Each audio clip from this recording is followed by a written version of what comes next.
Good morning, everyone. Welcome to this scrutiny meeting on the 12th of February 2026. Before we start, I'm going to move agenda item 5 to come before agenda item 4, as our Director for Children and Adults has another meeting at 11. My apologies to Phil Martin, who's not with us yet. Right, declarations of interest? None. Minutes of the previous meeting. Anybody got anything to say? Could I have a proposer, please?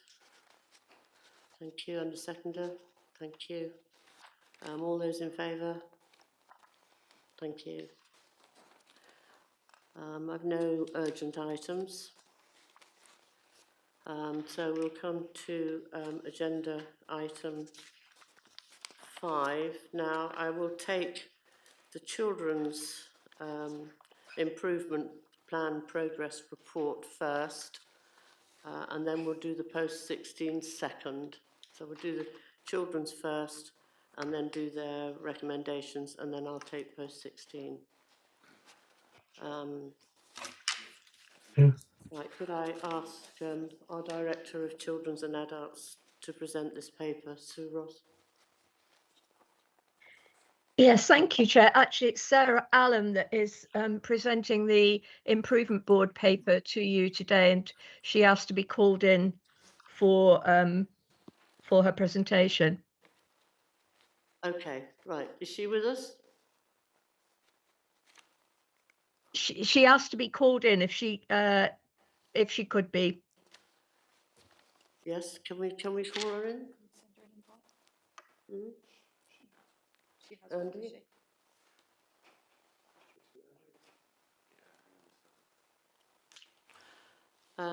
Stuart, do you have any declarations of interest? No, Chair, thank you. Okay, thank you.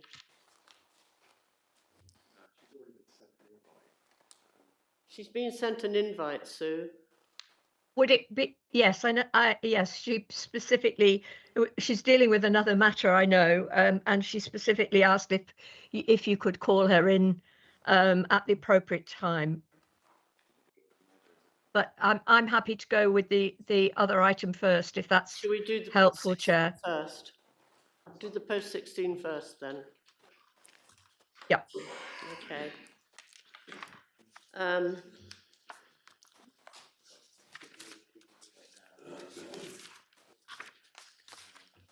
Just something to say before we start. Having been to the public meetings in December 2025 and heard feedback from various people, I don't see anything in this report about the positive actions taken.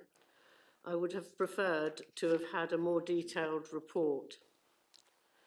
I believe the letter that was requested to be written to the DFE has not yet been written. I'm wondering if, Sue, you could explain why this letter hasn't been written before we start other questions. Okay, Chair, I'll do that. I mean, first of all, to say that it's a report which Laura would have presented to you today, but I'm presenting on her behalf, or speaking to it on her behalf, and I'm happy to do that. She's on leave at the moment. I would say, I suppose, firstly, that whilst it's a brief report, it does represent actually a great deal of work that's going on underneath that, which is probably not reflected in the paper that you have in front of you. But to turn to the matter that you specifically asked of me in relation to the letter, I would take I would give you the advice that I and others are involved in a set of rather close negotiations at the moment with the DFE, not just about funding in relation to post-16s, but other matters. And I think it would be helpful if the letter from the administration is presented at a time that is most likely to be useful and not influenced by those the other matters that are going on, or at least should I say, that won't influence the other matters that are going on. Timing, I would suggest, is important in relation to this. But at the end of the day, is it a letter that you wish from the administration to be drafted? And if that's if this is the time when you think that this should be submitted, I can only I can only give you my advice on that matter. Thank you. Councillor Blackwell. Thank you. So I have some odd observations from the report in respect to the Department of Education and Ofsted comments. This emotive topic has been ongoing for many years. It dates back to the Education and Skills Act, when post-16 education was introduced as a requirement in 2014, and local authorities were to ensure its functions were exercised, and I quote, so as to promote the effective participation in educational training of persons belonging to its area. This brief report does not state the obvious, being that mainland accommodation is the only route to post-16 education, leaving the council with safeguarding and equality implications. In the summary, the Department for Education's position actually confirms the local authority cannot outsource responsibility. The local authority cannot claim Department for Education approval. The local authority must design a lawful, proportionate system itself, and the local authority is accountable if anything goes wrong. In the report summary, the department directs us to two statutory guidance documents, being Working Together to Safeguard Children 2023 and Private Fostering and Kinship Care. But the report does not elaborate on actions the council is taking from these documents. In these documents, it refers to safeguarding arrangements to protect children from abuse, neglect and exploitation, requiring a multi-agency join-up and cooperation at all levels, which includes other local authorities. It confirms these agencies play a significant and often statutory role when it comes to safeguarding children. However, this report does not detail what multi-agency arrangements there are for children accommodated in other counties. So on to Ofsted. In respect of Ofsted, it confirms that the council has, and I quote, limited assurance of the safety and well-being of students living in post-16 accommodation on the mainland, and it raises broader concerns about oversight, suitability and safeguarding. On the report at point 8, it details improvements for safeguarding assurance and host family arrangements, being additional hours for the mainland practitioner and a new post for quality checking and support in host accommodation.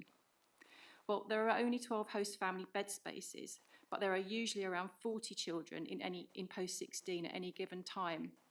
The practitioner only covers Cornwall or Devon by special arrangement.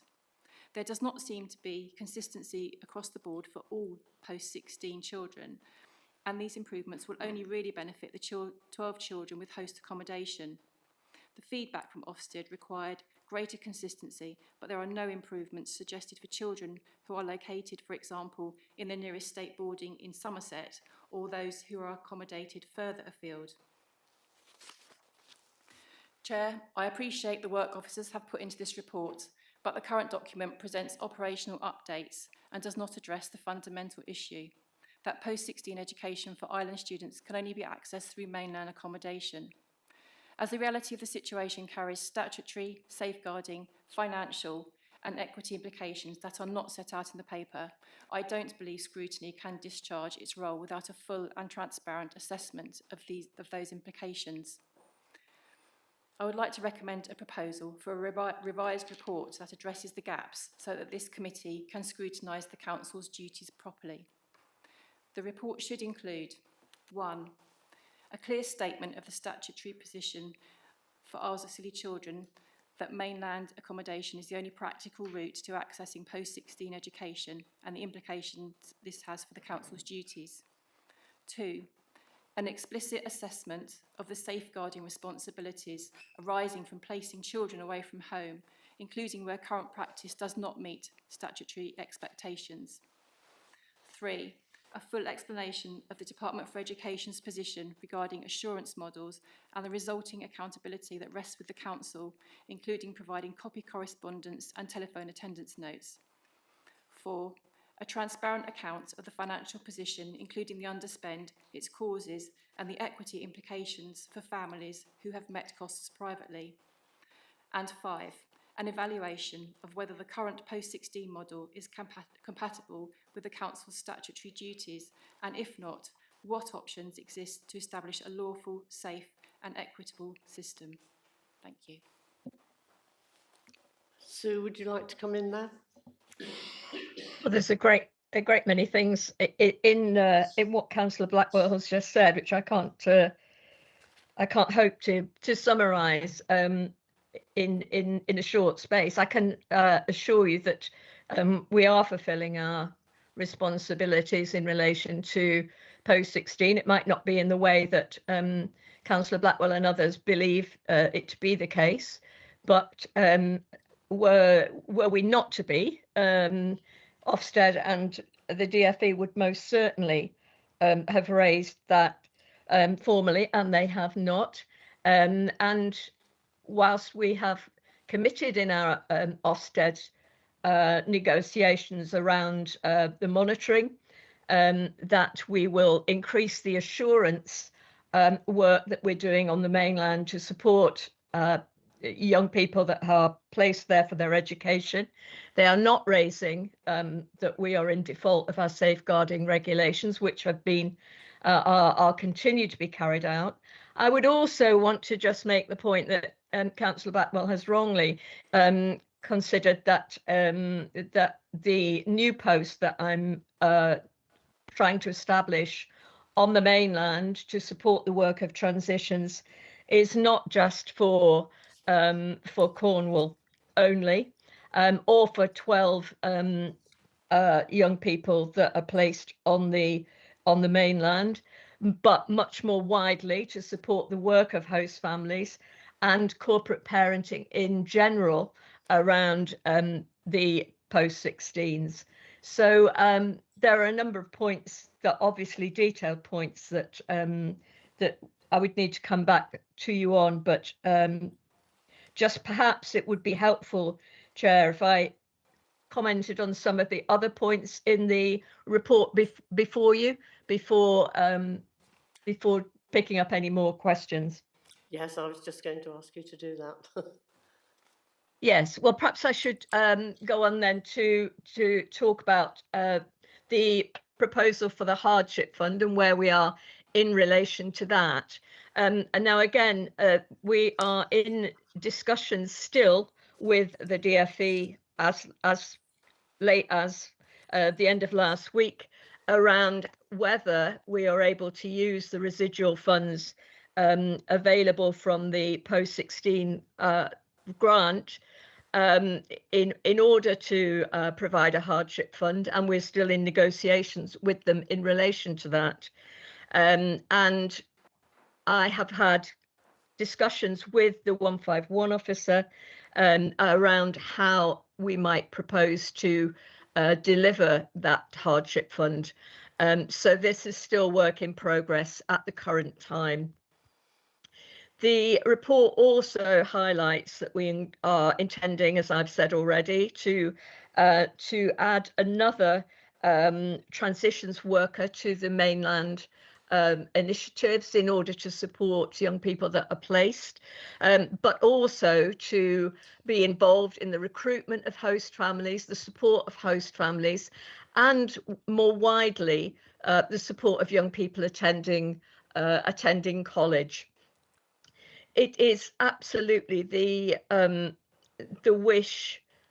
It is clear from the Department for Education that we do everything we can to develop the resources on the islands as well as on the mainland for post-16s, and they are very keen that we develop our apprenticeships and other educational opportunities through support on the mainland as well as on the islands.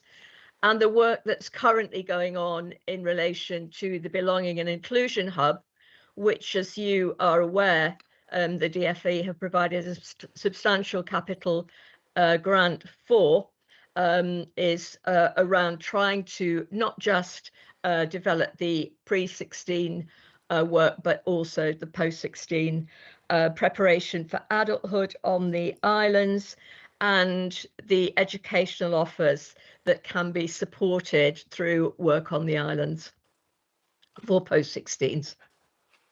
Thank you. Before I ask Councillor Blackwell to ask her question, Joel, would you like to say anything, please? I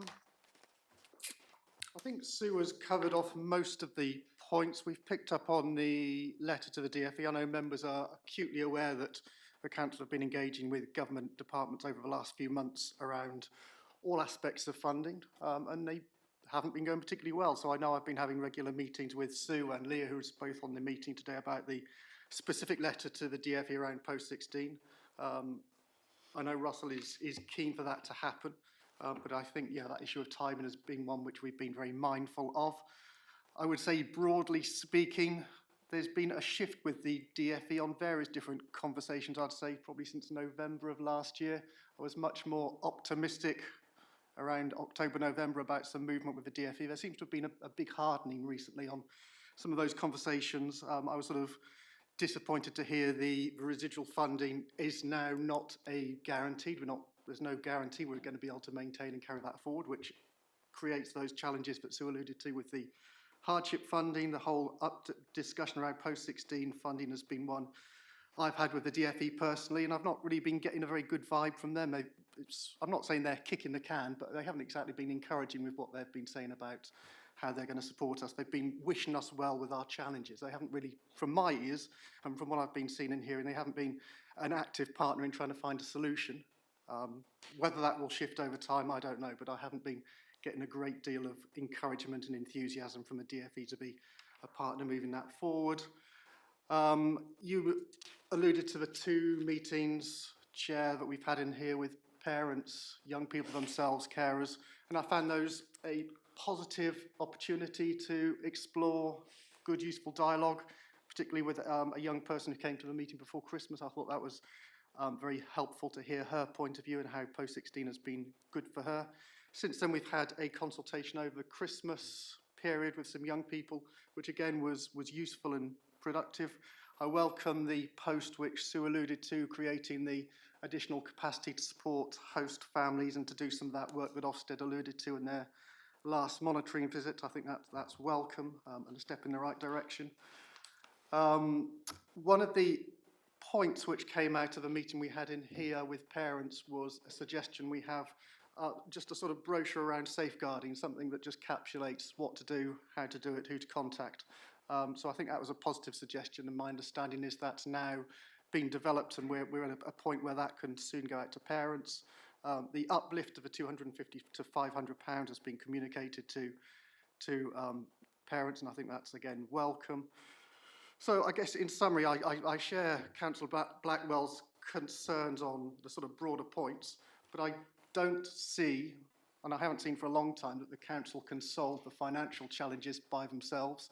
I think that needs the DfE to understand our issues, and like so many conversations we've been having about funding, they nod their heads but nothing happens. And I think that until that attitude shifts in the DfE and we make progress with the Department for Education, I think we still face those challenges. But in terms of that pastoral safeguarding support, I think we are doing what we can to improve that. In terms of financial work, I still have concerns. Thank you. Councillor Blackwell. Thanks, I'll be brief this time. So Sue and Joel, the current paper provides updates but no decision-making framework. We're not here to discuss financial implications, or really, we're here to discuss, we're scrutinising it. So the scrutiny needs structured information to fulfil its role, not a narrative update. That's why I've asked for a more detailed report. Thank you. Thank you. Then Councillor Dean. Oh, sorry, Councillor Sims. Yes, thank you. What I wanted to really look at is 11 to 14, the DfE's response. This just seems to be what government seems to be doing at the minute. I mean, basically there's a few lines there basically telling us that the DfE, as Noel said it and Joel said it, just nodding their heads and basically doing nothing. When we're getting exactly the same thing from in most other communications with the government at the moment. They just sort of, oh, well, we feel desperately sorry for you, but there's absolutely nothing we can do. Or another department might be able to do it, but that department would say another department's going to do it, and it just goes round in circles, and we get absolutely nowhere. We just seem to have a government that seems to be determined to turn off life support for the islands at the moment, and this is not just post-16, it's general, so I think it's extremely disappointing. And still, I'm aware how much work you're all doing, and it must be driving you absolutely nuts. Well, thank you, Councillor. I'm grateful for your sympathy, but I would say that you have to. I mean, it's very difficult to interpret what messages are coming through, and I certainly am not in a position to make comment about the nature of those. But I would go back to the point that I have to advise you that part of our difficulty is because we are in such a unique position when it comes to accessing funding from the DFE, because our numbers are so small when it comes. I mean, I've just had a long conversation with the DFE about post-16 support in relation, and they're looking for evidence around our young people, our needs, our young people not in educational training. And of course, our numbers are tiny. So when it comes to the overall bidding process around the sort of things that lead them to make funding available, we just do not meet those criteria. We duck under them all the time. So what we're constantly having to try to negotiate with the DFE is for flexibility. And I would suggest to you at the moment that the government's position for allowing flexibility for local authorities is extremely difficult for a whole range of reasons, which you're much more aware of than I. So I think we are in that difficulty all the time, that we're trying to negotiate out with the rules that they would normally apply. And that is a significant difficulty. And from their point of view, they have given us a significant capital grant in relation to the Belonging and Inclusion Hub. They have given us repeatedly more funds in relation to the post-16s than we've used because of the way that the grant is given. And we are having to give back residual funding as the current position stands. And what we're trying to do is negotiate with them around, let us use that residual funding differently. Let us access funds in a different way than other councils. And that is difficult and challenging. And it will remain so, I think, whatever position follows from certainly from my time in these negotiations. So I don't think it's going to be straightforward. I know it's a long-standing matter that has dogged the discussions of the council around support for post-16s, and I understand the frustration of members, but all I can do is assure you that there is significant work going on to try to negotiate the best possibility of some flexible resource around the post-16 provision, and that is the current position, and will continue to be so. Thank you. Councillor Dean.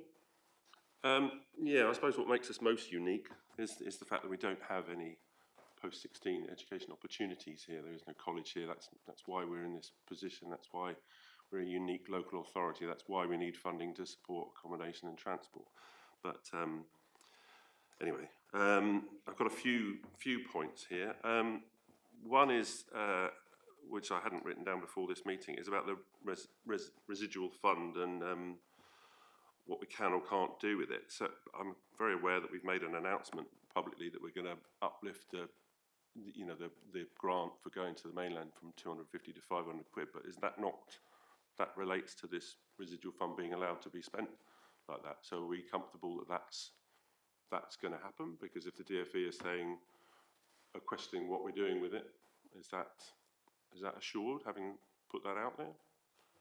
So that's the first. Yes, that's not in, sorry, Councillor, that's not in relation to the, the residual fund relates to the development of the hardship grant. Yeah, but that money was coming at, when, in the last full council meeting, the monitoring officer said that that was reliant on us agreeing to this hardship fund, if memory serves.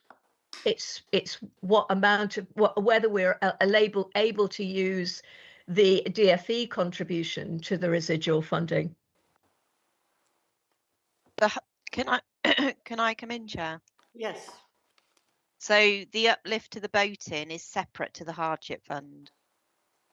We're not talking about boating. We're talking about trips to the mainland. Sorry, there were two other elements though, weren't there? There were trips to the mainland, the uplift, the £250 up to 500. Forgive me. I'm sure. I'm absolutely positive. We can watch the recording back. But when we talked about whether we were going to approve the hardship fund or not, you said that if we didn't approve the hardship fund, we couldn't approve the uplift to the grant for travelling to the mainland. So all of the recommendations were to come from the residual funding, but my understanding is that obviously a bigger pot would be used for the hardship fund, and that is why there are bigger negotiations between the DFE and the council in relation to using the residual funds for the hardship fund. Okay, I feel like I've been misled a bit here, but never mind. I mean, I've got no problem with the uplift to the grant to go to the mainland. I think that's a great thing. But my question was whether that's affected, but I'm assured the reply that sorry. affected. If I could add also that at the time of the December meeting, the conversations that the council were having with DFE through Laura and Sue, they have progressed since. So at the time of the December meeting, the indication from DFE was that they did not want the council to do what they had done in previous years in terms of just looking at redistributing the residual funding, but they would be more open to it being used for something like a hardship fund. And those negotiations have obviously continued post the December meeting, where they are presenting a more hard line in terms of using the residual funds at all. So that sounds like they've said we can't use it for what we used to use it, and we might be able to use it for this hardship fund, and now they're saying we might not be able to use it for the hardship fund. So it sounds like we're in a bit of a sticky situation there. But yeah, and I think that's what Sue's trying to present in terms of the ongoing negotiations with DFE, and the reason why the letter hasn't been sent, because those negotiations are ongoing, and that letter needs to be timed at the most beneficial time to the local authority in terms of those negotiations. okay, yeah, I understand that. Okay, well, I'll move on. So the last Ofsted inspection, I think Councillor Blackwell's already quoted it. It was the limited assurance of safety and well-being of our children. Now, all the things that are being put in place, I'm a little bit confused because the previous DCS basically said, again, if my understanding is correct me if I'm wrong, that the host family arrangement was between the host family and the parents, and that the council wasn't really involved. And now we're getting involved, like we're doing safety checks and fire checks and all sorts of other checks, which again, I'm more than happy that we're doing, but I'm a bit confused about what our role is. And I don't see any way of Ofsted being assured of the well-being and safety of our children without them being in a regulated setting, which this isn't. So can someone explain that to me, please? Shall I come in on that, Chair? It would still, the work we're doing to increase the level of assurance around the safety and well-being of young people placed on the mainland is not to introduce any form of regulation. We're not able to do that. And both Ofsted and the DFE have confirmed that there is no regulatory framework that exists that would meet the unique situation that our young people find themselves in on the island. What But the lack of a regulatory framework doesn't mean that we can't increase the level of assurance around welfare and support. And I can't comment on what the previous DCS advised, but in relation to my own advice to you, I am absolutely committed, as we said to Ofsted at the monitoring visit when this was discussed, that we would increase the level of assurance that we could give in terms of support to young people on the mainland. And as you rightly say, we've been doing that by supporting families to have DBS accreditation through the host family scheme. We've increased the other matters like make sure there's fire checks and so on, but also that there's support available to host families and to young people themselves on the mainland through the provision of work through the transitions worker. That's us taking our responsibilities seriously to give as much support to them and to their parents as we are possibly able to do. But that's out with any regulatory framework, which frankly we doesn't exist. And the reference to private fostering and to fostering arrangements, it's very clear, and the advice we've had both from the DfE and from Ofsted is neither relates to the unique circumstances that our young people find themselves in. The safeguarding regulations, which cover all young people who live on the islands or who are registered on the islands, cover all our young people anyway. But the specific regulatory requirements that are being asked for here don't exist, and we're not able to introduce them when they don't exist. Okay, I think I understand. I'll shut up. There's a few other lights on. I'll back off now. Thank you. Councillor Nixon. Thank you, Chair. A lot of the points I was going to make have been made around the room already. As Councillor Sims has said, the responses from, and Joel have said, the responses from DfE are almost if they've washed their hands of us, which must make your job particularly difficult at the moment. Seems like they're shutting the doors and passing the buck somewhat there, so I won't dwell on that. Just back to the letter though, can we just have assurance that the letter is at least beginning to take shape and has been drafted? I appreciate the time to send it will be dependent on when circumstances allow, and it has been delegated to Sue, to Joel, the Chief Exec, and to Leah to determine exactly when that will be.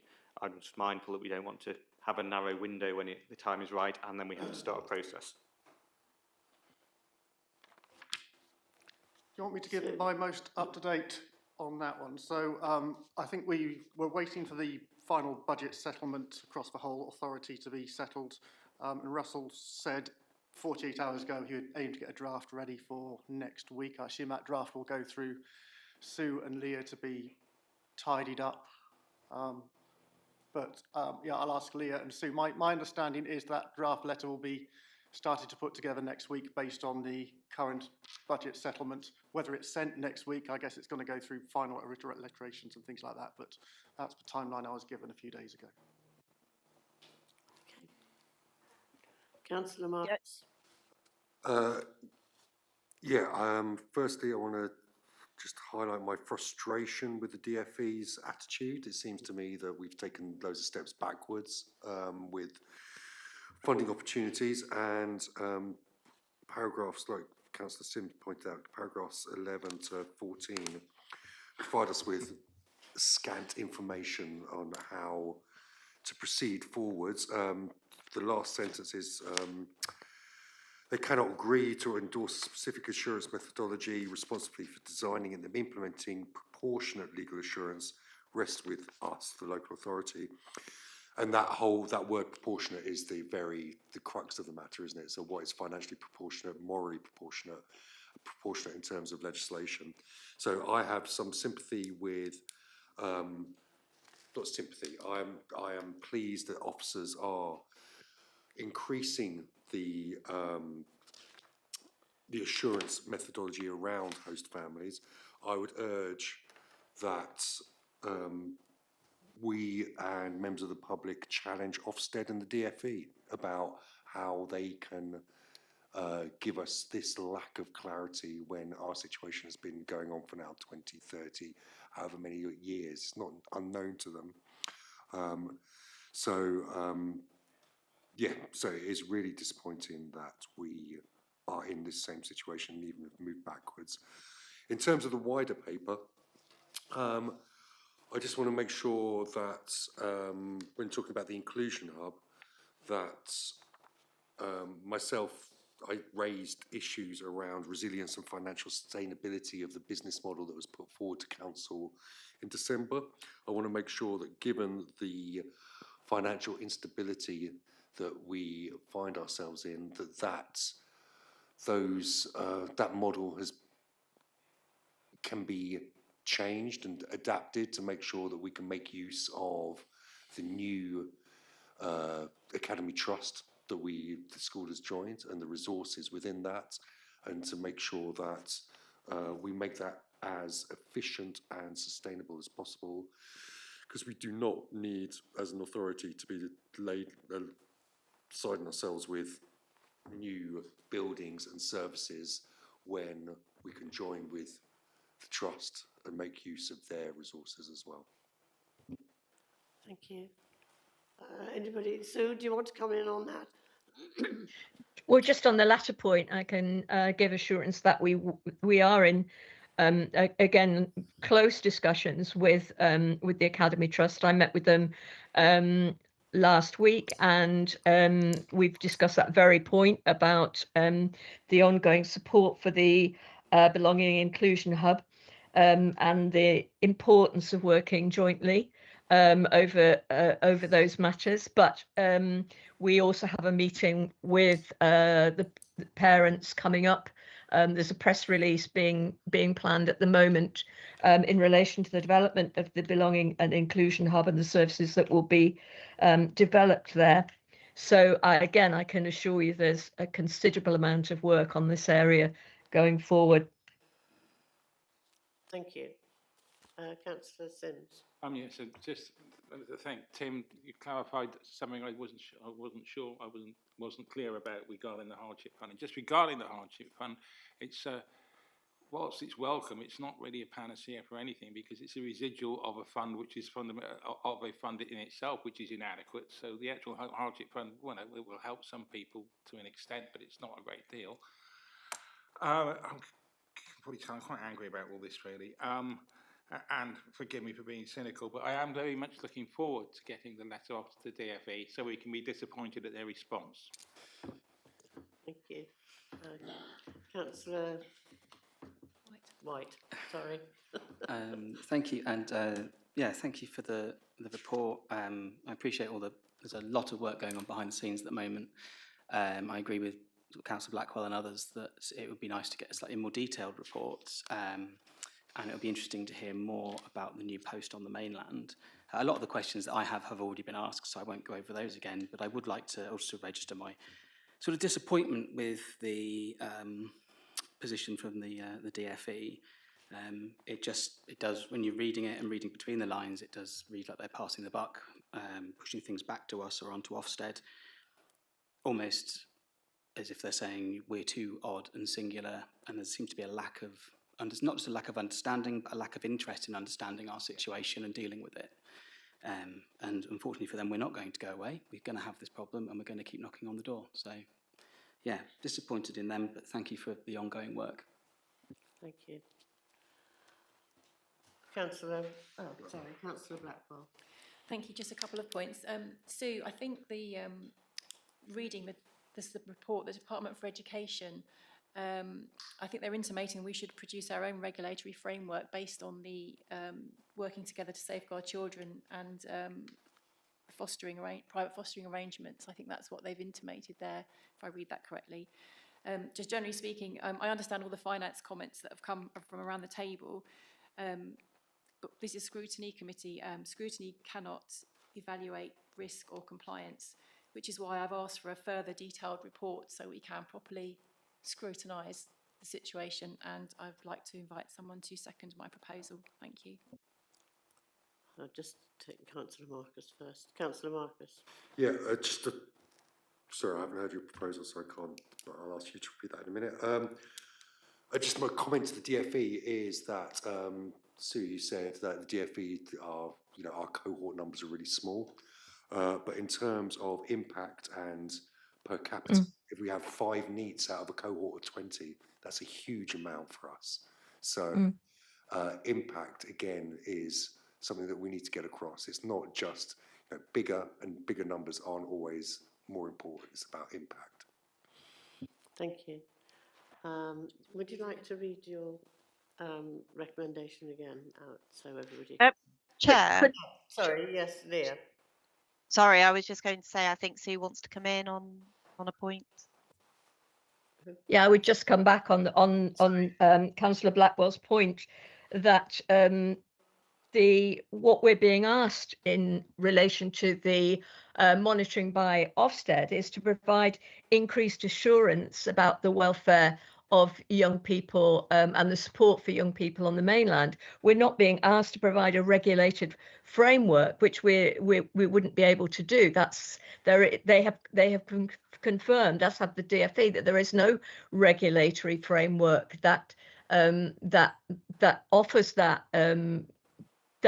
legislative position in relation to that work. But it doesn't mean that we can't provide more assurance about the support that we're giving, and that's the very much the approach that we're taking. It wouldn't be for the council to introduce a regulatory framework that specifically for that situation. We don't have the ability to do that. We have confirmed, we've asked both Ofsted and the DfE on several occasions now to highlight whether there is anywhere a regulatory framework that would meet the specific circumstances of our post-16s, and they have not been able to supply that. What they have been clear is that the ones that do exist around other mechanisms such as private fostering and fostering don't apply in these circumstances, and therefore we've not taken the view that, well, we can't do anything, therefore that we've nothing to offer. That's why we've gone for increasing the work of the transitions worker, and Ofsted have indicated that they're happy with that and are in support of the work, but need to see more evidence that that's making an impact, which is what we're working on in terms of our monitoring process. Thank you. Can I just come back on that? Yes. Yes, Councillor Blackwell has got a recommendation that she'll read out. I was just going to reply to Sue. I understand that, Sue. I understand that the what Ofsted are saying, but I think in reading the report, the Department for Education intimate that we should have our own regulatory framework, which we can be sort of held, we can scrutinise against ourselves. Assurance is, a framework that we have ourselves. But okay, so my and then we need that to scrutinise and to run the report by. So my recommendation. Okay, 1, a clear statement of the statutory position that for Isles of Scilly children, mainland accommodation is the only practical route to accessing post-16 education and the implication this has for the council's duties. 2, an explicit assessment of the safeguarding responsibilities arising from placing children away from home, including where current practice does not meet statutory expectations. 3, a full explanation of the Department for Education's position regarding assurance models and the resulting accountability that rests with Council, including providing copy correspondence and attendance notes. 4, a transparent account of the financial position, including the underspend, its causes and the equality implications for families who have met costs privately. And 5, an evaluation of whether the current post-16 model is compatible with the Council's statutory duties, and if not, what options exist to establish a lawful, safe and equitable system. So having those points in a report would help us scrutinise the post-16 situation. That's what I'm asking for. Do I have a seconder? I'm happy to second those recommendations. Thank you, Councillor White. All those in favour? Point 2 again. So point two, an explicit assessment of safeguarding responsibilities arising from placing children away from home, including where current practice does not meet statutory expectations. Is that okay, Councillor Marcus? Yeah. So all those in favour? Was everybody here? Councillor Nixon, are you abstaining? Right. You abstaining? Okay, that's 1, 2, 3, 4. That goes through. 2 abstentions. Okay. Councillor Nixon, did you have a recommendation about the letter, or are you just are you okay with them? I'm okay with Joel's explanation. It was more just for clarity in this meeting, that the situation of where we were with it. Thank you. Thank you. Okay. Thank you very much. Thank you very much, Sue, for attending. I hope you make your next meeting okay. Thank you. Right, now we'll go to the first report, yes, the Children's Social Care Improvement Plan progress. Could I ask Sarah, please, if you could present this paper? Yes, thank you, Chair. I am aware that my... Sorry, can you speak? Microphone, yes, sorry.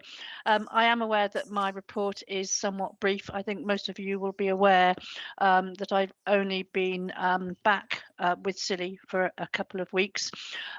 So just briefly, in terms of a summary, I suppose, you're all aware that we had 2 monitoring visits from Ofsted last year in February and October.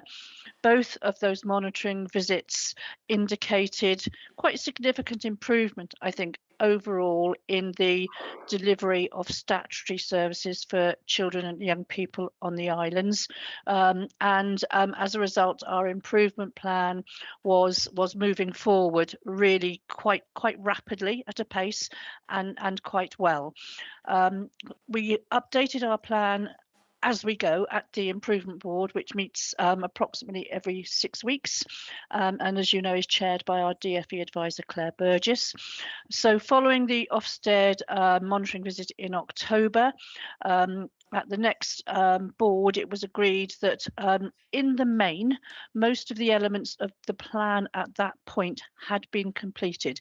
There were a few exceptions which I have indicated in this report, particularly around our service delivery for young carers, around our early help offer, and also, third one, turn over the page, Sarah, around what we were doing around family group conferencing and our workforce strategy. Within the same time frame, although I would say that as an authority, we were slightly later than some other local authorities in England and Wales starting the process. We had the requirements to start to work on our Families First reforms transformation. And I'm talking about that very early on in presenting this report, because those reforms and that transformation completely crosses with our Ofsted improvement plan. And I think because we were concentrating so hard on our improvement plan, we came to the party a little bit late with our Families First reforms. Having said that, because of the way we are already structured and working as an integrated service on the Isles of Scilly, we were already in quite a good position to be able to start on that transformation work. The council did appoint a transformation lead in October of last year, who is doing much of the work in bringing together all the reform work, all the transformation we need to do, and our delivery plan therefore met the DFE requirements to be provided to them by the 19th of December. In the time that I was not working in the post I'm back in. I was also working part-time as the implementation lead, looking at how the overall reforms will impact on our work on Scilly. Would it be helpful, Chair, if I just talk about those reforms quickly and what that looks like? Yes, please. Thank you. Okay, so this is probably the biggest change in the delivery of children's services in England and Wales in the last 30 years, and all derives from the Josh McAllister review that was published 3-4 years ago now, that was seeking to encourage a shift in where children's services start their work with families, much more to an earlier support, early help, family help model of provision, so that we work with families a lot earlier, providing support, looking at what support packages are needed to prevent families coming into the statutory part of the service, if you like. So the most significant in terms of structure for local authorities, and for bigger local authorities, this is really, really huge, because many staff have had to be moved to different areas of work. So what it means is the early help, early years work, as we know it traditionally, will be brought together with the earlier areas of statutory work provision, so children in need work as we know it, and that will all now form part of a more localised family support hub service. And for most local authorities, that will be integrated with other services. So, for example, health service provision, any community work provision, work within family hubs, which is where our Belonging and Inclusion Family Hub work will all sit very well within this whole restructuring. So what it means is we have a family help service, which is our front door. Everything comes in through that service. And then we also have a multi-agency child protection team service at the other end of the spectrum, which is hoped will be much smaller, much more streamlined, and required far less, because we intervene earlier at the early help stage. So our proposals initially, which is just the initial delivery design, is what restructuring needed to take place in order for us to start thinking about how we're going to deliver our plans going forward. Well, here on the Isles of Scilly, when we look at our Ofsted improvement plan, most of what we were talking about in there sits completely with the structure that the DfE wants for the family first provision. So we have an integrated service for the most part here. What we don't have in quite the same way is the ability to provide those multi-agency teams at all part of those processes that are integrated to the point of sitting in one place. We will always be in a position where some of our provision will necessarily be hybrid, because some of the providers are on the mainland, as we know. So we're not going to have police protection unit officers sitting in a room with our child protection social worker, our child protection health lead, things like that they will have on the mainland. But what we have already is a child protection process and procedure that brings together all those partners already in a hybrid sense. And in our discussions with colleagues in Devon and Cornwall Police and Cornwall Council, we're expecting that those elements will remain relatively unchanged for the time being, while certain other aspects of child protection meetings, etc., are tested out. So in terms of what we're doing in our family help provision, part of our improvement plan has been to strengthen our early help offer.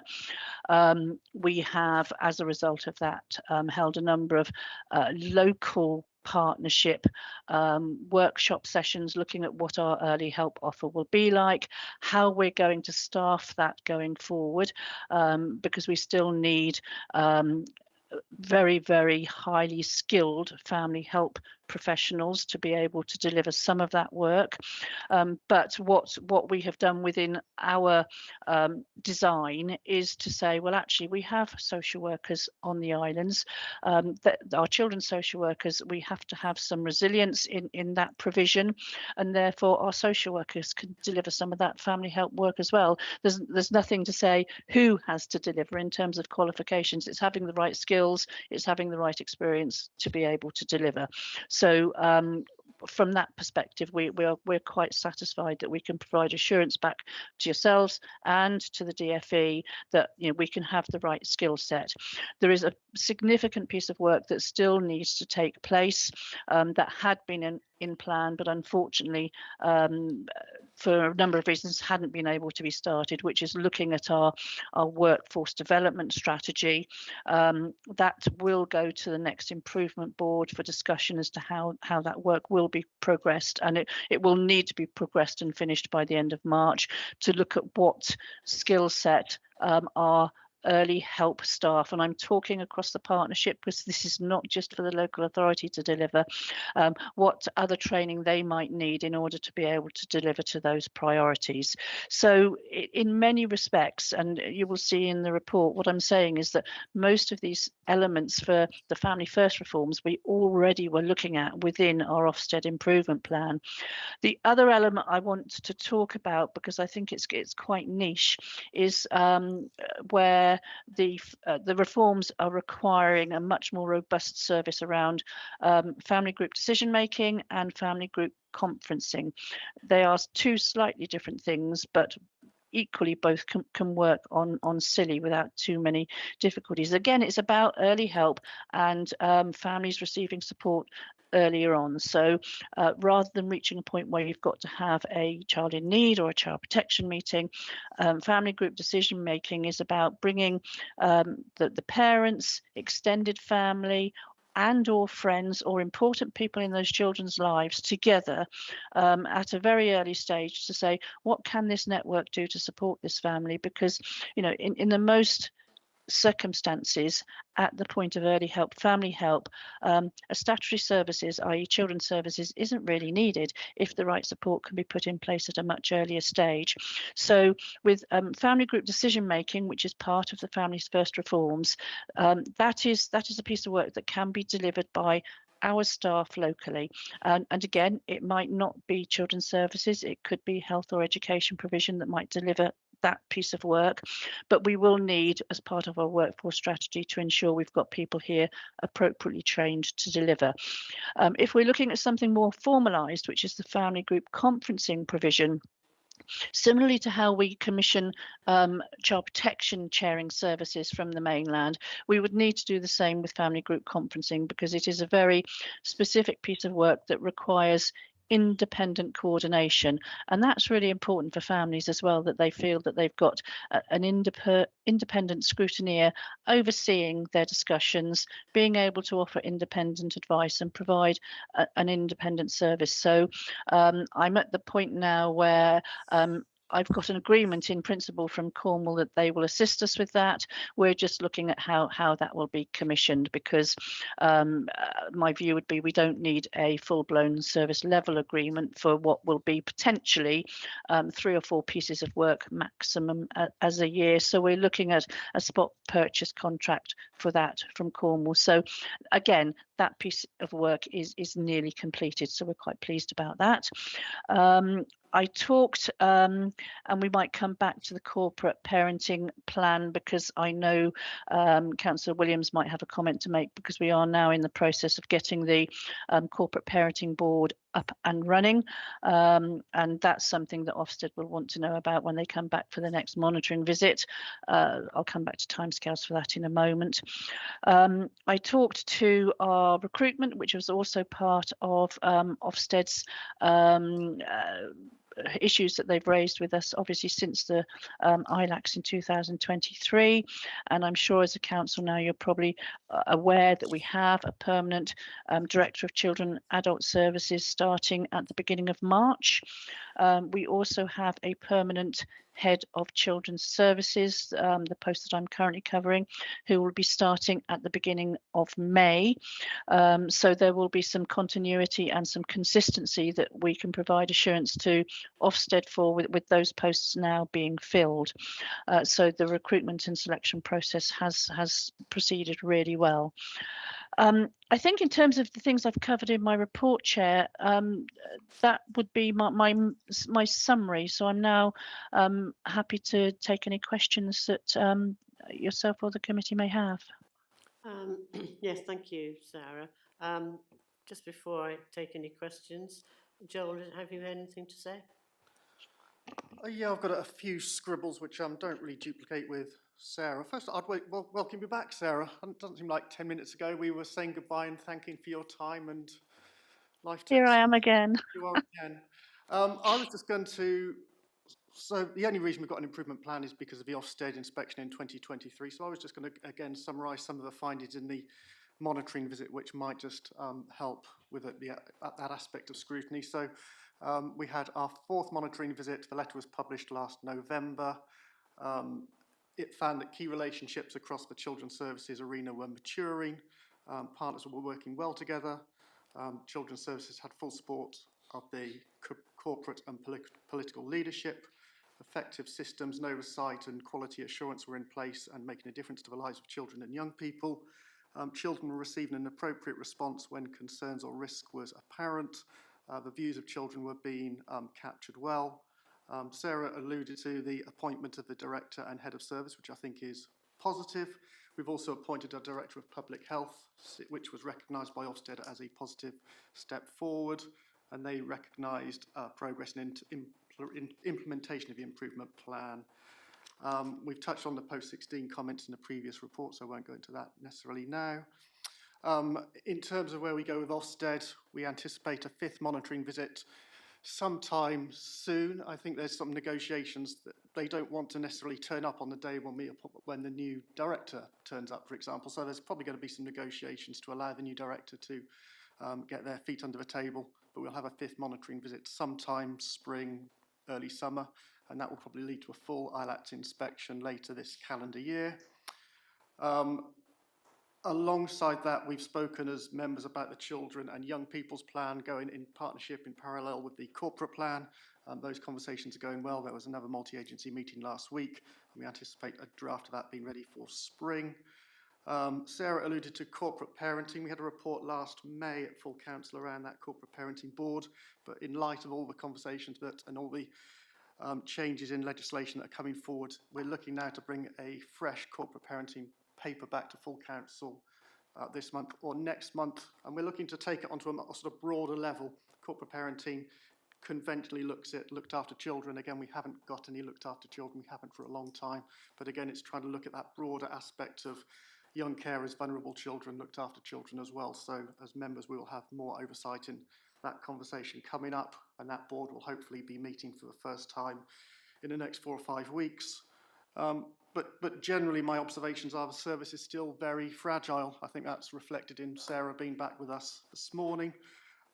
There's still many complex challenges. The implementation of the new, as well as maintaining the day-to-day work is challenging. Recruitment and retention of staff, as we've seen across the whole authority and in this part of the debate, is still very difficult. I've got concerns about staff morale. For some members of staff, they're going to have their 5th director in 5 years. And that constant churn, all those sorts of aspects can be wearing for staff. Again, without going over the DFE conversation again, the sort of feedback we're getting on some of those post-16 conversations is reflected in other aspects. So I've particularly got some concerns about funding for aspects and elements of childcare, as well as the broader work around budget. So childcare specifically for me is one I've got some concerns about, but that we've touched on DFE conversations already, so I won't repeat that. Thank you. Chair, could I just make one further comment in terms of assurance, which I probably should have made when I finished, because it will be a question I'm sure asked, is that the improvement plan that was reviewed following Ofsted's last visit, October, and DFE's visit in November, in terms of the work we had done, most of the elements of that plan were completed, which is, I think, very positive to be able to say. The plan is therefore being reviewed. That has been passed to our transformation lead and will now again also be back with me. That the reviewed plan will be going to the next improvement board, which is in early March, after which that will obviously be circulated again and back to council. Thank you. Thank you. Councillor Blackwell. Thank you, Sarah. Just a couple of clarification points, really. On page 3 at point 8, where it states appointment of a strengthening families worker based on the mainland to provide support to our young people and offer communication between families and colleges. When you refer to families, is that a hosts or parents? Councillor Blackwell, it can be both. The purpose of that post holder is to provide that liaison between college, with students, with host families, and with parents should they require any support, have any questions, or request any support from that worker. Thank you. And one last question. Also at point 8, it says work to improve our understanding of needs for host families to support our young people is ongoing.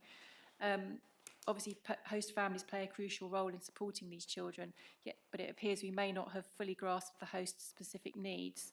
Recognising that safeguarding children away from their parents is essential, and given that there are currently children away for post-16, could you provide a timeline for when the necessary improvements will be implemented, ensuring that parents can have confidence their children are being protected in line with the Department of Education's private fostering standards? Well, I think as already been alluded to in the wider post-16 work, which is being undertaken by my colleague, we're not in a position to follow any regulatory processes for this particular situation. What we are doing is trying to say we will provide more support, which gives some more assurance. And that's what, in terms of the Ofsted monitoring visit, that's what we were being asked to do, was to ensure that we could offer some assurance of the support that we would provide to host families and also to our children who are there. And so at the point of Ofsted's visit, that's what they're asking. So that's what this report is actually talking to, that the wider piece of work that's being undertaken around post-16 by sort of education colleagues was within the previous report that was offered, and we will have more detail for that ready for Ofsted's next arrival. As you know, Sue referred to a safeguarding leaflet that has been created that will go to both parents and to host families, and I will now be ensuring that goes out very, very shortly, within the next week or so, so that we are improving people's understanding of what they need to do and when, and also our worker on the mainland offers to meet with host families to hear from them as to what needs they might have in supporting our young people whilst they're on the mainland, which we didn't do before. So that is a real change, that we now have host families have the ability to contact somebody and say, I have this situation, what do I do with it? Okay, thank you. It'd be great if we could have a copy of that leaflet too. Absolutely, once it's complete it will be published, of course. Thank you. Thank you. Councillor Nixon. Thank you, Chair. Thank you, Sarah. A huge piece of work that you're undertaking there, and obviously a very important one, and it's very positive to see the progress being made on there. I've just got a couple of questions around paragraph 2 about the young carers. Just two fairly straightforward points out before you. One is, obviously you've said the work started to identify young carers, and you've also said about the carers forums being established for the adult carers. do we have timescales for when you expect those pieces of work to be put in? And then, and I hope I'm not stealing away a question from Councillor White here as well. But obviously you mentioned it might link to the Youth Hub and the Quiet Youth Hub. They're both St Mary's based, so have we made sure we've got assurance in place that off-island young carers will be picked up in this as well? Absolutely agreed. And I think this is a particular piece of work that was identified in our ILACS inspection back in 2023, and it has taken some time, and there's been some challenges in how we take this piece of work forward.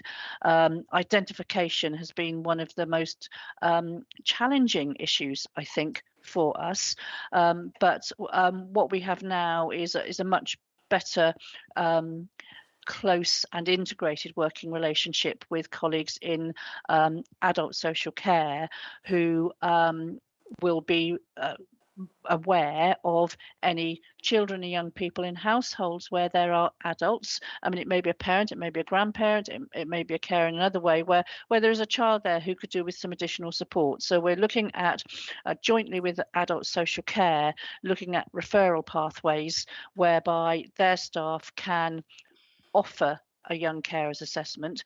Our young carers assessment will be completed in line with our children and young persons plan, and that young carers assessment will sit within our broader family help or child and family assessment, whichever it might be. So it's part of an overall assessment by children's services as well as adult social care doing their care assessments at the same time, that both of us then can come to an agreement as to here is a child who might benefit from additional support if they want it, if the families want it, but we should have the offer there. And the reason I link that to the youth hub is that, I mean, quite rightly, our youth hub has it's had some challenges since we started it in November 2024. One of the bigger challenges has been the staff resource to do more than we currently do.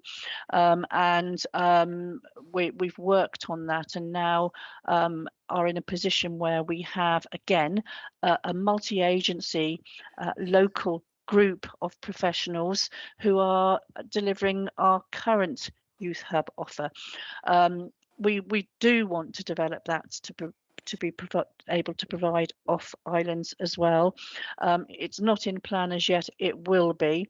But in terms of identifying young carers, once we've got our assessment programme completed, again, that will be in this financial year, and then more of an idea about how we can resource our offer, then we will send that out via schools in particular, also via health colleagues, because again it will be a multi-agency approach, so that we are able to ensure that we are inclusive in terms of off-island children and families.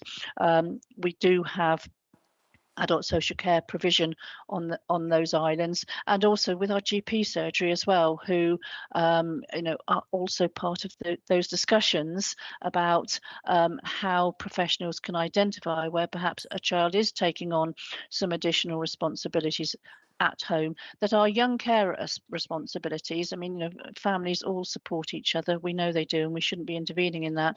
But it's where children are taking on additional responsibilities and may just benefit from an activity that takes them out of the home in addition to what they do on their sort of daily basis, which might, for example, going to school.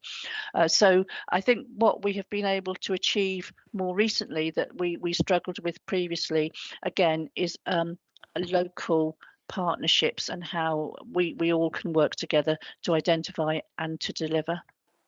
Did that answer both of your questions, Councillor Nixon? It did, thank you. Yes, Sarah. Thank you. Councillor White.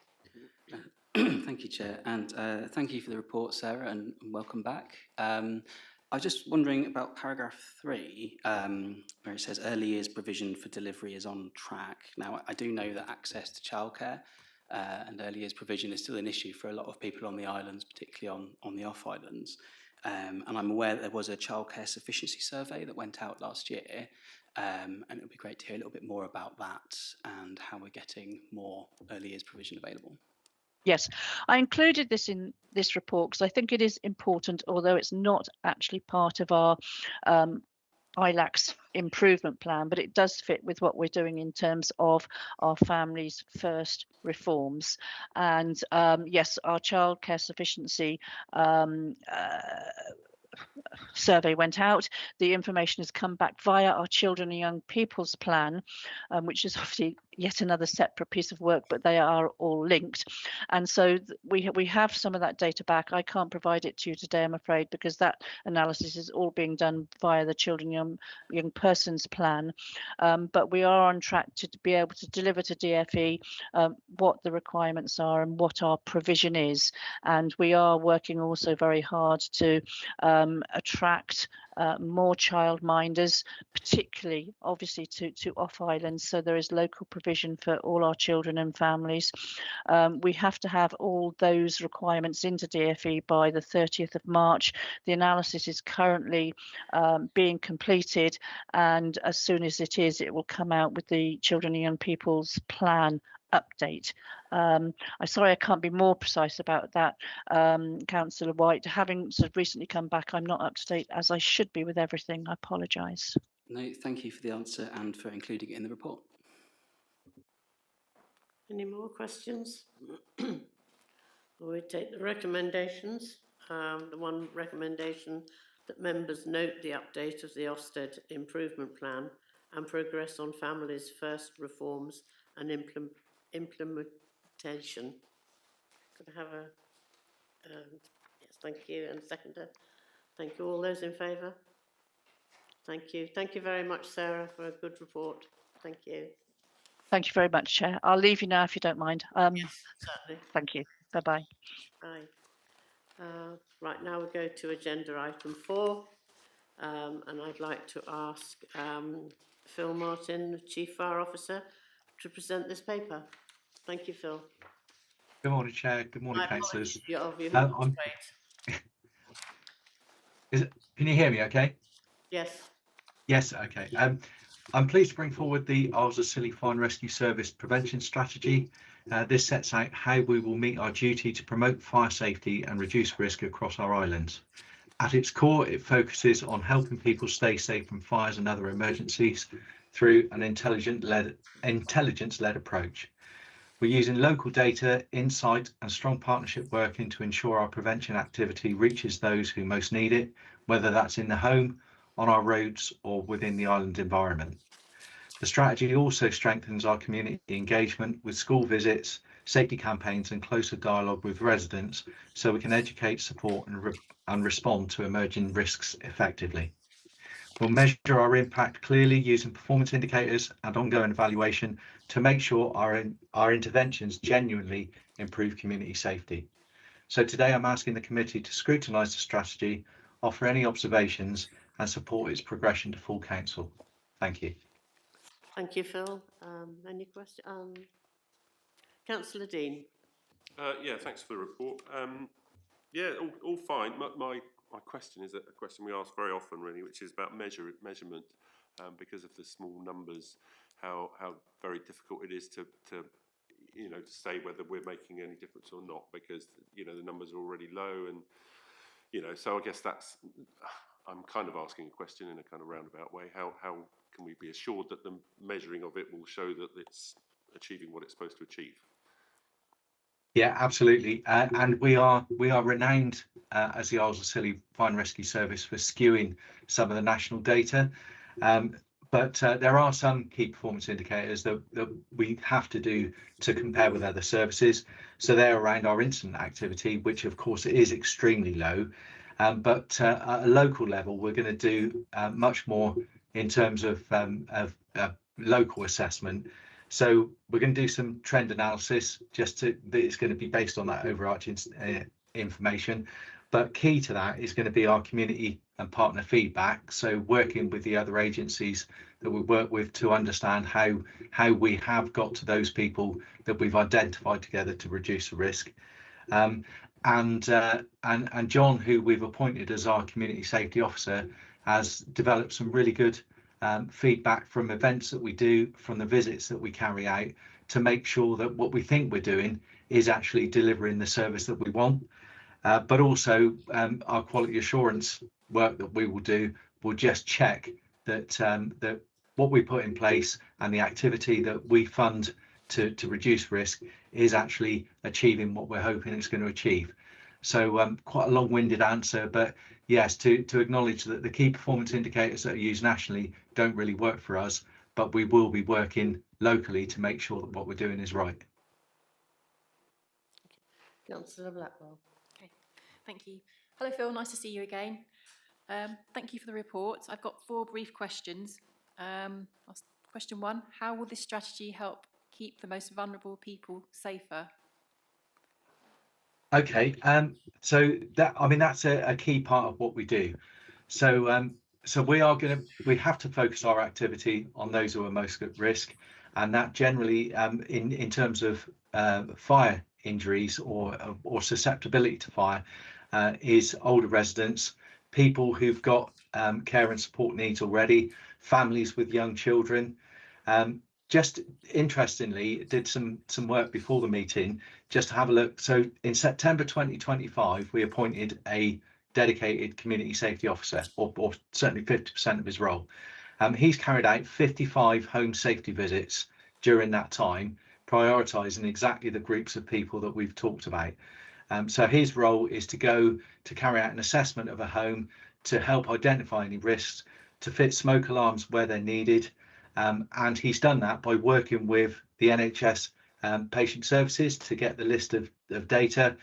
He's in regular contact with the community nurse, with adult social care, including with the memory cafe, and the midwife and the ambulance service. And we've got quite a long association with the ambulance service, so they will refer any of the patients that they go to where they've got any concerns about safety in the home. So that matches what I've put into the prevention strategy and demonstrates that we're already doing some of that work, but it also demonstrates that we're using local information to target those most at risk. Excellent, thank you.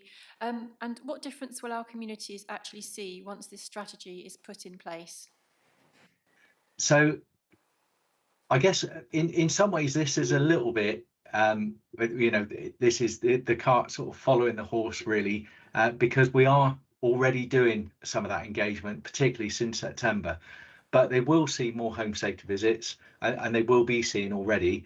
The school and nursery sessions are really effective. We're doing much more in terms of social media campaigns, and one of our most recent posts on fire safety actually had 44,000 views, which is quite incredible given that our population is around 2,200. But hopefully that demonstrates that some of our messaging is going to get out to our visitors as well. So around the island, you're going to start seeing a little bit more with posters in places like the health centre, the library, the sports centre and the hospital. And the community nurses and the midwives are also going to be distributing some of our information where that's helpful. So that supports our plan for regular targeted engagement, and we'll be having seasonal campaigns. So really it just tightens up what we're doing, puts a structure behind how we'll deliver those prevention activities, but I think it will make it much more visible to the community as well. Thank you. So how will you work with other local services to keep people safe? So I mentioned earlier on that we already engage with a number of people, so like the community nurses, ambulance service, etc. And our community safety officer also attends when it takes place the Safer Silly meetings. So that means that we can make sure that we tailor our approach so that if we're going to do a visit and we can do that on behalf of other agencies or vice versa, that's how we're going to best approach the people that are in need, because it will be no surprise to you that the people who might need some support in terms of prevention work in their homes are probably going to be in need of support in other areas as well. So we'll try and make sure that any contact we have has the best impact across all of the agencies that we work with. Great, thank you. And finally, how will we know the strategy is working?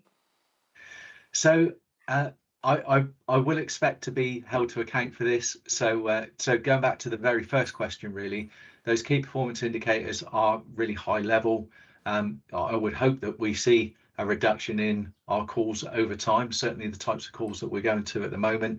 But I think the key measures are going to be those local measures that we have in place, the feedback that we get from the people that we engage with, and the feedback that we get from the other agencies, and I guess the community response that we get to the messaging that we're putting out there. That's great, thank you. Thank you. Any more questions?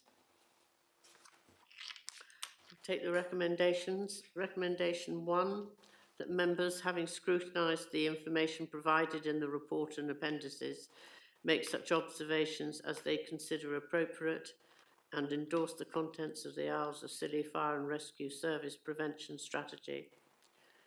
Recommendation 2, that members recommend that full council consider any observations made by this committee under recommendation 1 above and approve the contents of the Isles of Scilly Fire and Rescue Prevention Strategy. Could I have a proposer, please? Councillor White, seconder. Councillor Dean. All those in favour? Thank you. Thank you very much, Phil, for your time. Oh, thank you very much. Thank you. Goodbye. Bye. We now come to agenda item 6, the Healthwatch annual report. I think Catherine is here today. Hello, Catherine. Hope you're well. Good morning, everyone. Yes, I'd like to present to you our annual report for 24-25 and for our Q1 and Q2 activities as well. We're proud to have been commended by Healthwatch England for the 3rd year running for our achievements for the year, considering that we're a part-time service with 2 members of staff having to manage all aspects of Healthwatch functions.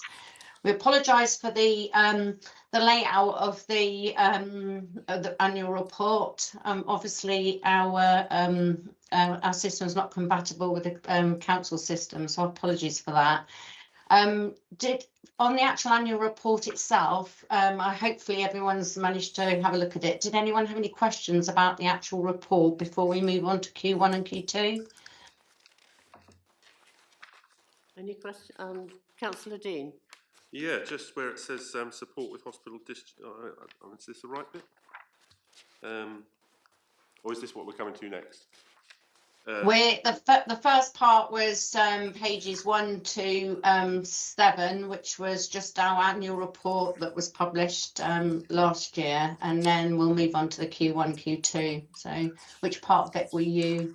It was just what you said about the printing not being compatible, where it says support with hospital discharge transport. At the very bottom it says we received an email from patient's family member to say that and then there's nothing more. So, oh, okay. What page was that one on? 5, I think.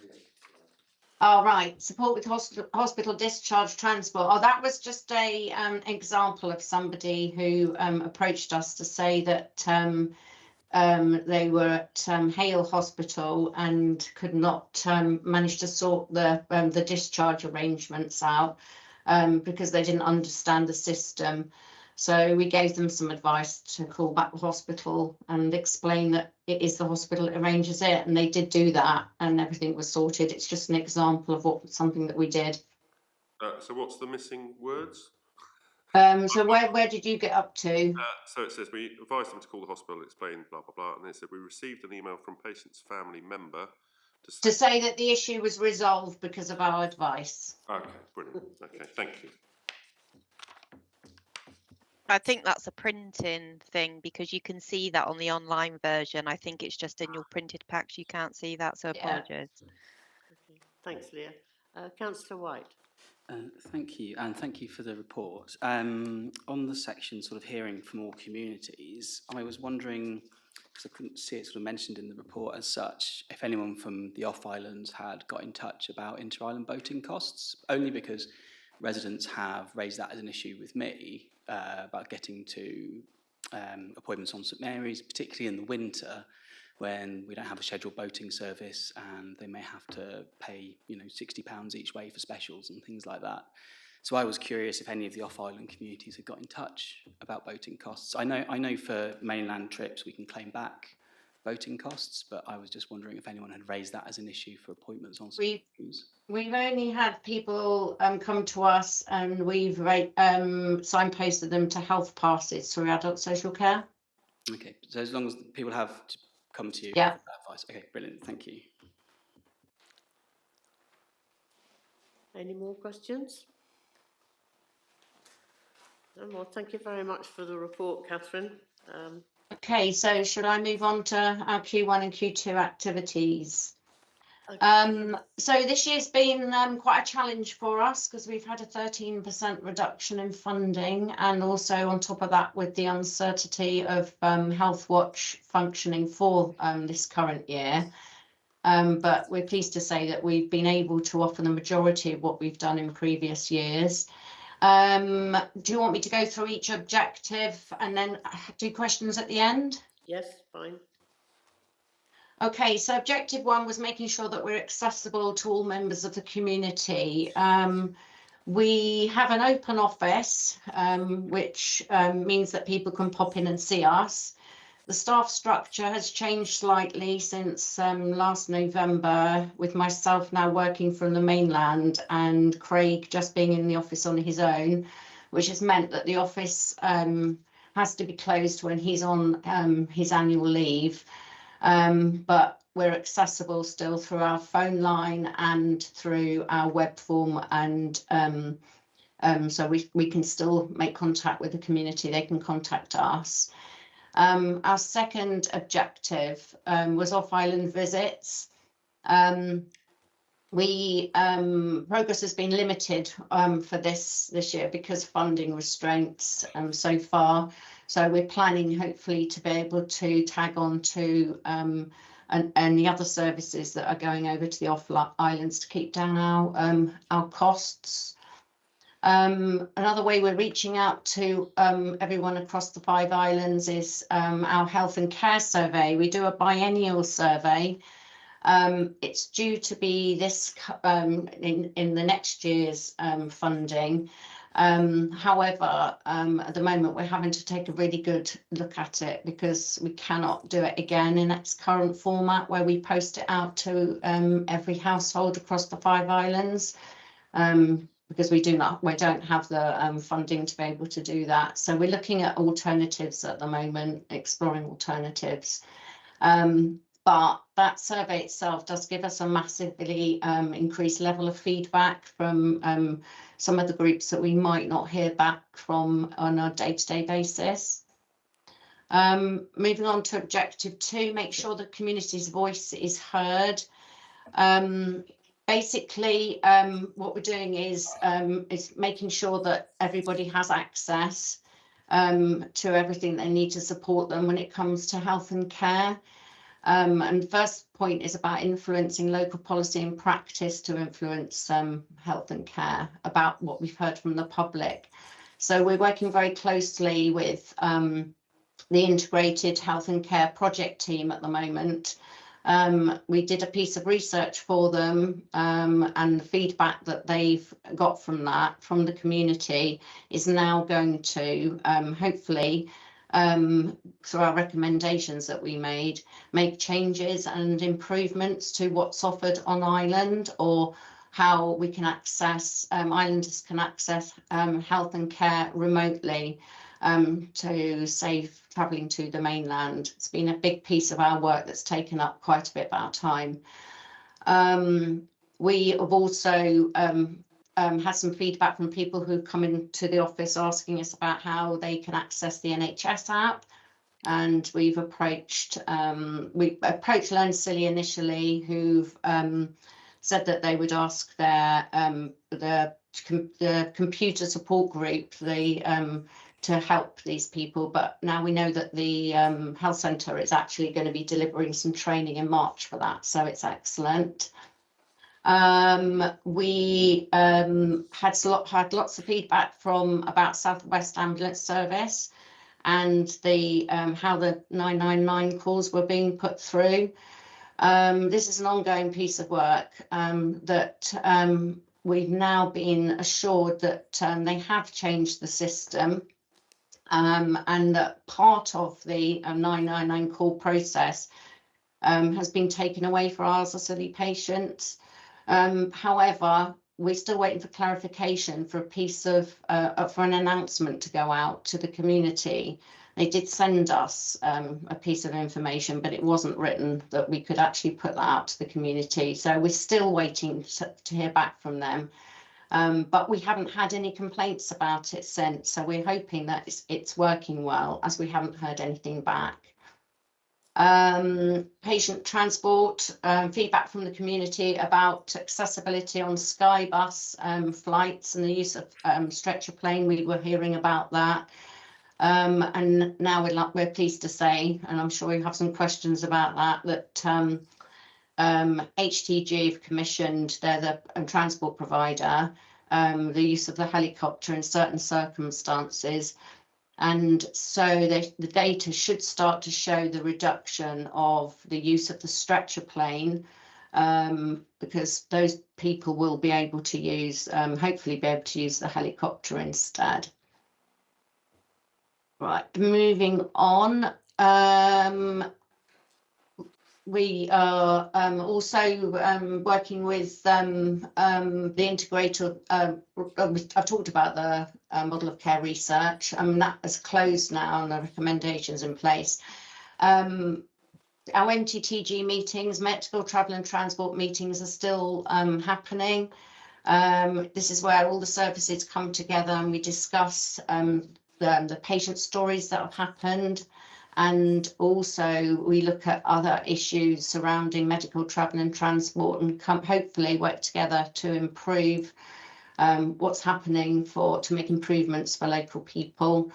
We had 7 actions identified in the last 2 quarters, Q1 and Q2. 5 have been completed and we're still waiting for a response for that. Whilst Kate Shields was in post, working as a CEO of Cornwall and Arseley Integrated Care Board, we did discuss with her many of the issues relating to medical travel and transport. We've been pleased to say that we are actually being approached recently by the Integrated Care Board to ask for our input into the new transport policy. We have looked at the changes that they are looking to make and made recommendations to them. So hopefully they will address those and put those into the policy to make medical travel and transport smoother for local people. We continue to work with adult social care. Unfortunately, because of all of the changes within adult social care, our relationship is a bit disintegrated at the moment, but hopefully when we'll have some more permanent staff in place, we'll be able to start building those relationships back up.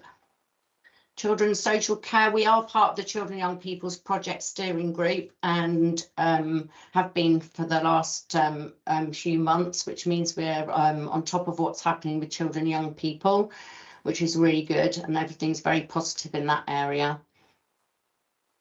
We have also been invited by SWAST to their touchpoint meetings that they've developed. So therefore Healthwatch, all the Healthwatch across the country, they've been designed so we can feedback any feedback directly to them, and they can come up with, hopefully come up with some solutions.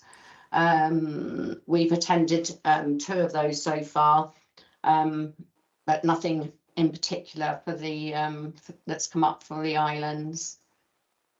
We continue to provide high quality advice and information to the local community. Between April and September, we provided 22 signposts to information and support, with the majority of the requests relating to patient transport and the pharmacy.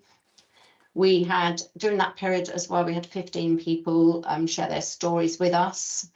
So we offered advice and information about available options to people to help resolve their issues. We then share those issues with their consent at medical travel and transport group meetings with commissioners and other key stakeholders. We continue to use our digital display boards that are outside our Healthwatch office, and they've obviously got everything, our current information on them as well, which means they're accessible 24 hours. And we have our notice board that's in town with our notices on them. We mail information. We've been continuing to mail information to the residents on the off islands. Recently sent out, obviously, our annual report and our latest newsletter. So hard copies are available usually at the post offices on the off islands. We are currently preparing the health and care information folders that were on each of the off islands. Put new information into them, and hopefully they will be out onto the off islands shortly. We're currently maintaining our website with up-to-date information as well, and using social media to share information. So we've shared about 37 events, information and signposting on Facebook, and then through the residents notice board as well. We have our priority areas for the year, this year currently are mental health, drugs and alcohol, the integration project, medical travel and transport, adult social care provision, and children and young people services. Mental health, we would like to say that we have been sharing a lot of social media posts about where people can get support. We've also been part of the mental health model of care workshop that have been happening on the islands, and sharing our concerns that people are telling us that they don't know how to access mental health support. So we're very positive in thinking that this is an area that's now being focused on, and that local people will know how to access support both on island and through mainland support services as well, and online services. Drugs and alcohol is the same. We've been sharing information about getting drugs and alcohol support, and we know that that it has been a focus, drugs and alcohol as well within the island, especially through these Safer Silly as well. Integration project, we've been part of the integration project since it started over the last couple of years, and the building of the new hospital and care home. We attend those meetings on a regular basis, so we're up to date about what's happening with those, and we regularly share feedback with them about if anyone comes to us asking us any questions, and we've been making sure that they understand what local people want. And that survey that we did for them, that they commissioned for us, as I said, we gave 14 recommendations to them, in things that they, by making these improvements, would help local community. Medical travel and transport, I've already covered that we continue to be a main focus. We have a medical travel and transport guide. We're integrating that guide at the moment into a whole guide on support for care and health on the islands. We're just waiting to hear back from a few services before we can publish it, to make sure that the information's accurate. But the guide is going to literally cover everything that anyone would need in health and care on the islands. So we're very pleased with that piece of ongoing work. And I've talked about adult and children already. That's the feedback from the Q1 and Q2 report. I have got other things to add, but does anyone have any questions about our Q1 and Q2 before I move to the last bit? Councillor Sims.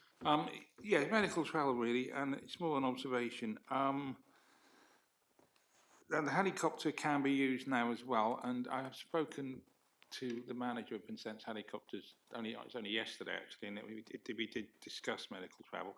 Now, my understanding is that Vincent's Helicopters have now going to charge the same as Skybus, and their policy will be continued to charge the same as Skybus. But a point he did raise, which struck me as frankly barking. There was a mammogram service in Morrison's car park, which is from here to the post office from Zant's Heliport, but medical travel weren't allowing people to use the helicopter, so they had to go to Skybus and they had to get the 15 quid shuttle, probably a taxi from Zant station, etc. Whereas they could have just got off the helicopter, walked across the road, had the mammogram, got some shopping and got back on the helicopter. Now, I think that he's, I believe that they're attempting to resolve this, but this is the type of silly little thing which people on the mainland are completely unaware of. And I know that it's an ongoing battle. You basically have to ram it down their throats year on year on year, because it's an ongoing battle. And but I just thought I'd mention that, and also I would commend everything you do regarding medical travel, because it's an ongoing war. Yeah, we have developed a strong relationship with HTG UK, who the Integrated Care Board commissioned to run the patient transport.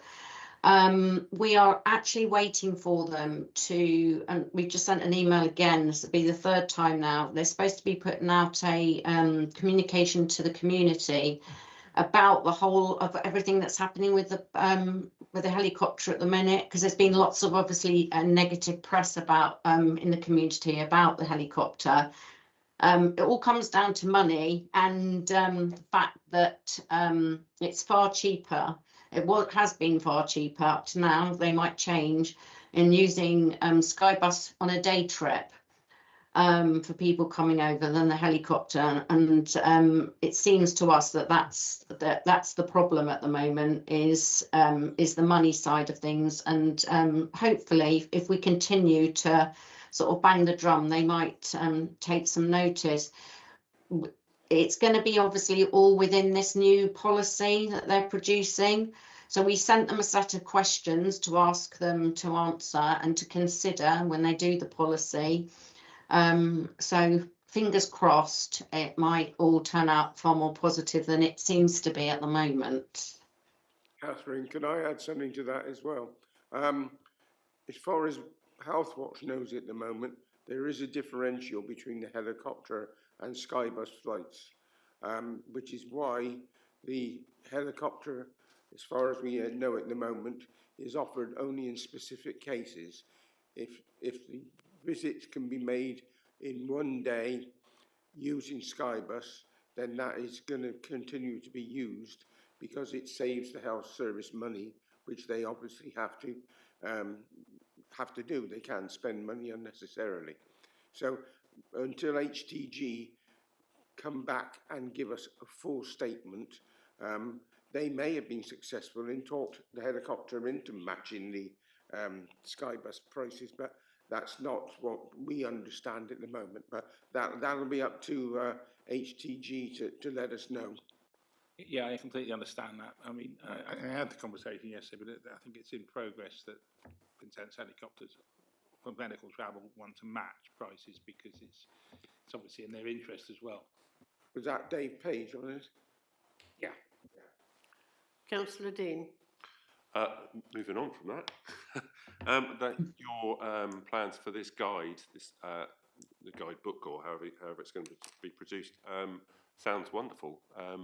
And that's imminent, is it?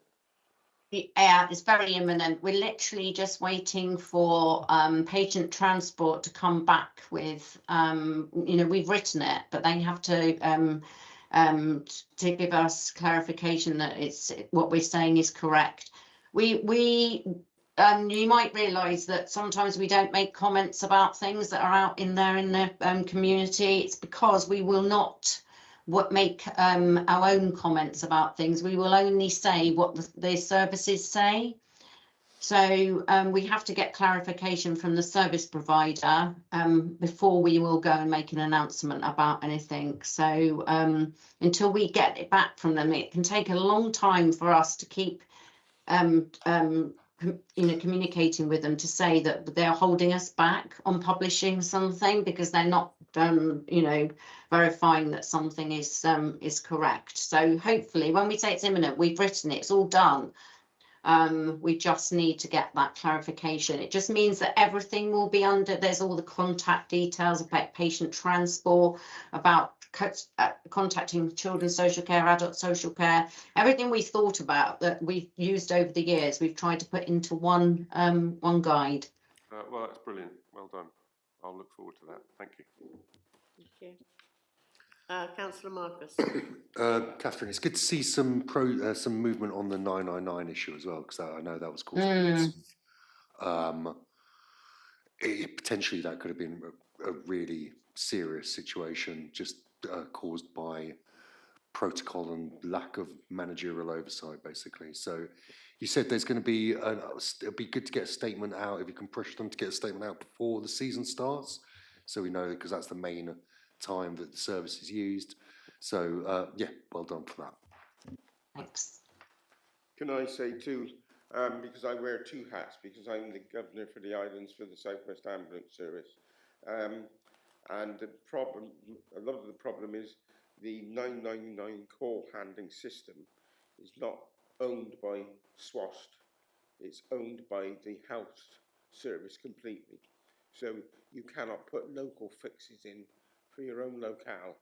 And the trouble was, we've got a TR20 postcode, which then comes under Trelisk, around that area. So if you've got a hold up of 20 or more ambulances sat outside the hospital, which often happens, unable to discharge patients, then the system per se says that it's going to, for a low level ambulance call, category 2 or 3, the time is going to be long. But at the moment, the SWAST has put in place, and they're actively still trying to pursue keeping it in place, a differential for our postcodes. But the trouble is that when you dial 999, it goes to a call centre. The major one is at Exeter for the Southwest. The other one is at Bristol. But if something goes wrong and one of those centres is, or both the centres are inundated and the call handling is not coping, then they can be transferred to anywhere in the country. So that we can train, when I say now we, although I'm wearing a Healthwatch at the moment, South West Ambulance can train staff, call centre staff, to differentiate. It may, may go to the wall when it goes to another call handling centre. I mean, this happened about 2 or 3 years ago when they had a major outage, a power outage at Exeter, when they were off the system for 2 days. So Bristol would never have coped with all that, so it had to go elsewhere in the country. So it's difficult, to put it that way.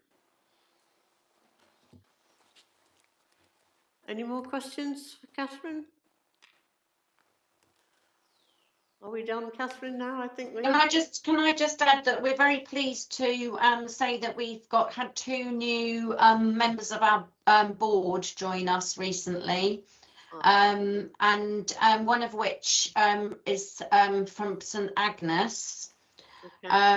And we will also hopefully be joined by another board member who resides on Tresco as well, and by the next board meeting. So we're reaching out hopefully more to the off islands as well. So we're very pleased about that. And finally, last thing I'd like to say is that the Department for Health and Social Care we've attended a meeting with them last week, and they quite clearly told us that the government are still going to allocate funding to local authorities for 26 to 27. So we're keeping our fingers crossed that we will still be here for 1 more year, and then after next year that we will be disbanding then.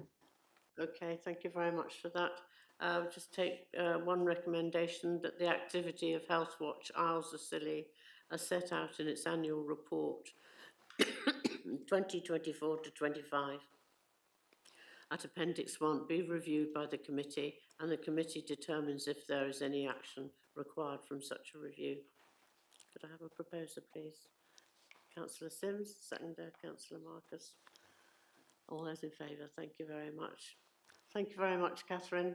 Thank you, Leah. Thanks, everyone. We're now closed. Bye. Thank you. Before anybody goes,